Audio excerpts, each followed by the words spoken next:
అసలు సీనియర్ గాయనీమణులకు కూడా కొంతమంది పద్మ అవార్డు రాలేదని చాలామంది అభిమానులు, సంగీతాభిమానులు బాధపడిన సందర్భాలు ఉన్నాయి. నేను చెప్పాను కదా మీకు, నాకు కూడా అవార్డ్స్ వస్తున్నప్పుడు ఒక టైంలో ఒక బాధ కూడా ఉంది అని. ఇదే పద్మ అవార్డు నాకు వచ్చిన టైంలో కూడా నాకు చాలా బాధ, అయ్యో వాళ్ళకి ఇంకా రాలేదే, ఎందుకు నాకు ఇచ్చారు నా సీనియర్ సింగర్స్ ఇంకా ఉన్నప్పుడు. అలాగే నాకు ఒక బాధ నాకు వచ్చింది అప్పుడు.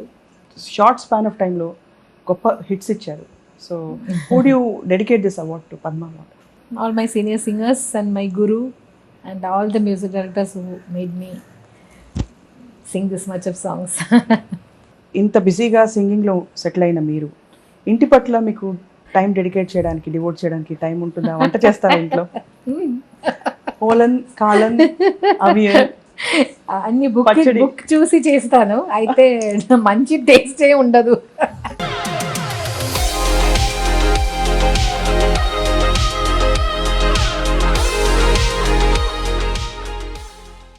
What other hobbies do you have time for when you are not singing? నాకు చాలా నచ్చిన ప్రొఫెషన్ ఇంకొకటి other than singing, civil engineering. Wow! నాకు ఒక మంచి ఇల్లు చూస్తే అది నాకు అది ఎలా కావాలో అలా రాయడం చాలా ఇష్టం. అలా I draw the interior and furnishing అని నేను చేస్తాను.